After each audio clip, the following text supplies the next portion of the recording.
أما بعد، قال لشعراء القرن الأول لعبد الله بن جعفر الطالبي المتوفى سنة 80 الهجرية: إذا كنت في حاجة مرسلا فأرسل حكيما ولا توصه، وإن باب أمر عليك التوى فشاور لبيبا ولا تعسه، وإن ناسح منك يوما دنا فلا تنأ عنه ولا تقصه، وذا الحق لا تنتقص حقه فإن القطيعة في نقصه، ولا تذكر الدهر في مجلس حديثا إذا أنت لم تحصه، ونص الحديث إلى أهله فإن الأمانة في نصه، وكم من فتى عازب لبه وقد تعجب العين من شخصه، وآخر تحسبه جاهلا ويأتيك بالأمر من خصه۔ عزیز طلبہ، ہم نے اس سے پہلے 5ویں صدی ہجری کے شعراء کے 6ٹھی صدی ہجری کے کلام کو پڑھا، اور ہم نے وہاں سے ڈائریکٹ چھلانگ پہلی صدی کے شعراء کے کلام کی طرف لگائی ہے۔ بیچ میں کچھ چیزیں ہم نے چھوڑ دی ہیں، اگر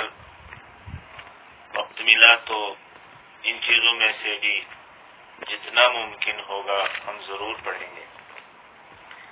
لیکن فی الحال ہم پہلی صدی کے شعراء کے کلام کو پڑھیں گے جتنا ممکن ہوگا، اور پھر ہم اس کتاب کا جو دوسرا حصہ ہے نثر، اس کو ہم پڑھیں گے۔ تو آپ بغیر کسی تعجب کیے یہ بات اچھی طرح سے ذہن میں بٹھا لیں کہ یہ کلام جو ہے جو آج سے ہم پڑھنے جا رہے ہیں، یہ پہلی صدی کے شعراء کے کلام سے تعلق رکھتا ہے۔ تو کتاب میں لکھا ہے لشعراء القرن الاول، پہلی صدی کے شعراء کے اشعار، ان کا کلام۔ سب سے پہلے لعبد اللہ بن جعفر الطالبی، عبداللہ بن جعفر طالبی کا کلام، المتوفى سنة 80 من الہجرہ النبویہ، جن کی وفات 80 ہجری میں ہوئی ہے۔ ان کا کلام اس طرح سے ہے: اذا كنت في حاجة مرسلا، جب تم کسی ضرورت کے وقت کسی کو بھیجنے والے ہو، کبھی حاجت پڑ جائے، ضرورت پڑ جائے کسی کو کہیں بھیجنے کی، فارسل حکیما، تو وہاں تم کسی حکیم کو بھیجو، کسی حکمت والے کو بھیجو، عقل مند انسان کو بھیجو، ولا توصه، اور اس کو وصیت مت کرو، یعنی اس کو خود سے تم وصیت یا نصیحت یا کچھ چیزیں نہ بتاؤ، بلکہ بھیج دو، وہ خود ہی معاملے کو سمجھے گا اور آپ کا کام کر دے گا۔ حاجتن ہوتا ہے حاجت، ضرورت، جمع حاجات، اور مرسل یا ارسل یرسل سے اس میں فاعل ہے، اس کا معنی بھیجنے والا، باب فعال سے، اور حکیم حکمت والا ہوتا ہے، عقل مند، دانش مند، جس کے پاس حکمت ہوتی ہے، وہ حکمت سے کام لیتا ہے، اور اس کی جمع آتی ہے حکماء۔ اور ولا توصی، یہ اوصا یوصی سے وصیت کرنے کے معنی میں ہے، اور لا توصی اوصا یوصی سے فعل نہیں ہے، باب فعل سے۔ دوسرا شعر ہے وَإِن بَابُ أَمْرٍ عَلَيْكَ الْتَوَى، اگر کسی معاملے کا دروازہ آپ پر بند ہو جائے، اگر کسی معاملے کا دروازہ، کسی بھی چیز کا دروازہ آپ پر بند ہو جائے، یعنی آپ مشکل میں پڑ جائیں،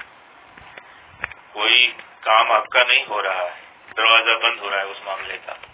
فشاور لبیبا ولا تعصه، تو کسی عقل مند سے وہ مشورہ کر لے اور اس کی پھر مخالفت نہ کر، اس کی پھر نافرمانی نہ کر، یا وہ جو تمہیں مشورہ دے اس کو اپنا، اس کو تو لے لے اور اس کی مخالفت نہ کر یا اس کی نافرمانی نہ کر۔ التوا یلتوی مشکل ہونا، بند ہونا، لپٹ جانا،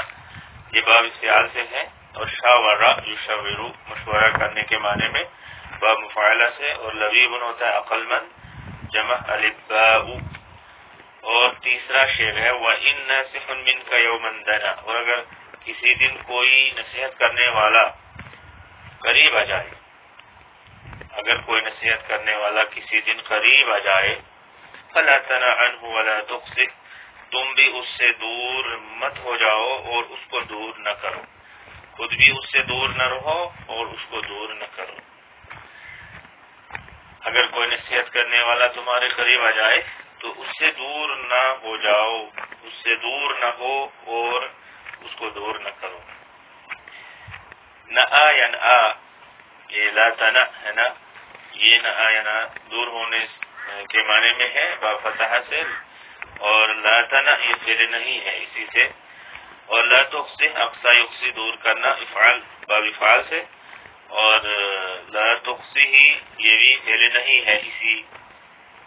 فعل سے۔ اور اس کے بعد چوتھا شعر ہے وَذَا الْحَقِّ لَا تَنْتَقِصْ حَقَّهُ، اور حق والے کا حق کم مت کرو، فَإِنَّ الْقَطِيعَةَ فِي نَقْصِهِ، اس لیے کہ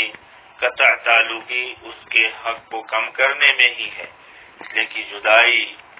اور دور ہونا اسی حق کو کم کرنے میں ہے۔ جب کسی کا حق کم کر دیا جائے، حق دبا دیا جائے، حق ہڑپ کر لیا جائے تو یہی قطع تعلقی کی بنیاد ہوگی، تو ایسا نہ کرو۔ ذا الحق واضح ہے حق والا، لا تنتقص انتقص ينتقص کم کرنا باب انفعال سے، اور حق ہم جانتے ہیں حق ہوتا ہے، اور حق کی جمع حقوق، قطیعہ القطیعہ تو ہوتا ہے کاٹنا چھوڑنا، قطع تعلقی کرنا، اور اسی طرح سے ہے جو پانچواں شعر وَلَا تَذْكُرِ الدَّهْرَ فِي مَجْلِسٍ، اور زمانے کو کسی مجلس میں بیان نہ کرو، زمانے کو یعنی احوال کو، حادثات کو، واقعات کو، فریاد کو، شکایت کو وغیرہ، یہ سب چیزیں کسی مجلس میں بیان نہ کرو۔ وَلَا تَذْكُرِ الدَّهْرَ فِي مَجْلِسٍ حَدِيثًا، یعنی بات کے ذریعے سے ان چیزوں کو بیان نہ کرو۔ اِذَا أَنْتَ لَمْ تُحْصِهْ، جب تک نہ تم نے اس کو شمار کر لیا ہو، یعنی ایسی باتیں تم مجلس میں بیان نہ کرو، ایسی حدیث بیان نہ کرو جو تم نے شمار نہ کی ہو۔ اذا انت لم تحصي، جب تم نے ان کو شمار نہ کیا ہو، ان کو گن نہ لیا ہو، یعنی ان کو جان نہ لیا ہو۔ پہلے چیزوں کو جان لیجئے، حادثات کو، واقعات کو، معاملات کو، امور کو پہلے پہچان لیجئے، کیونکہ چیز کو جب شمار کیا جاتا ہے تو پہچان ہو جاتی ہے، تو جب تک نہ تم ان کو پہچان لو، شمار کر لو، تب تک ان چیزوں کو کہیں بھی مجلس میں بیان نہ کرو۔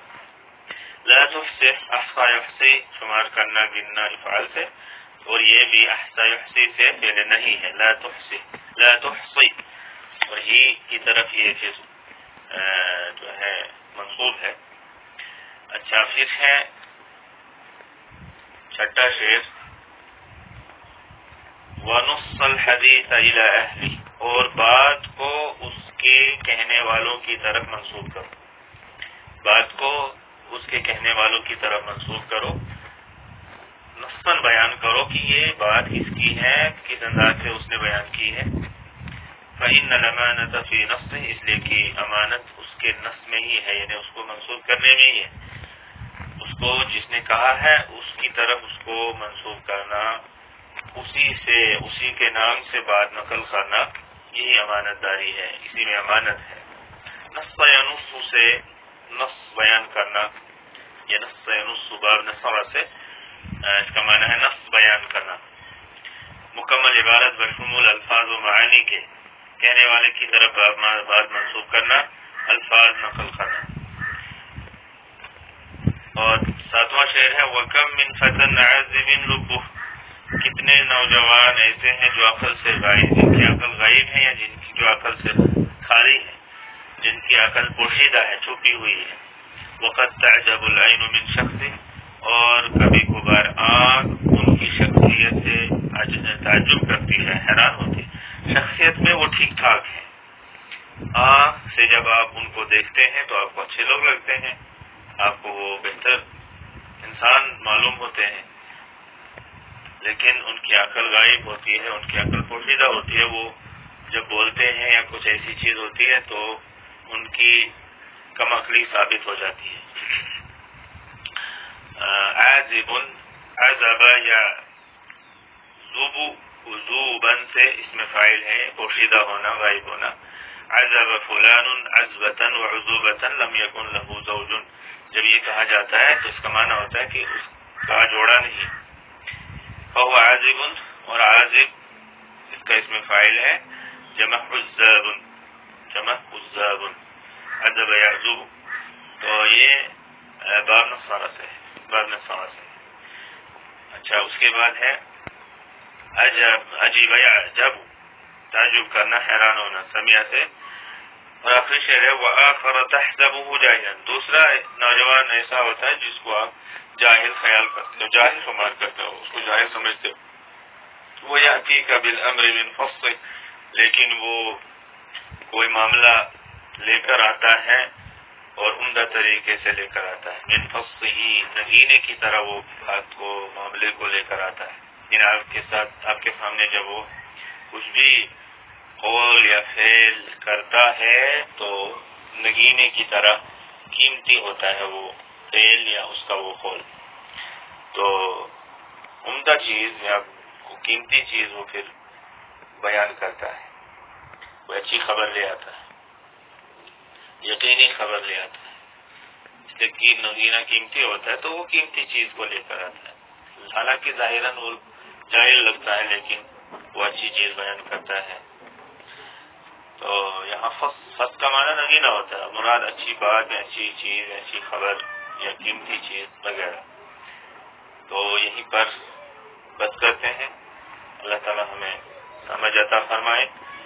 السلام علیکم ورحمۃ اللہ.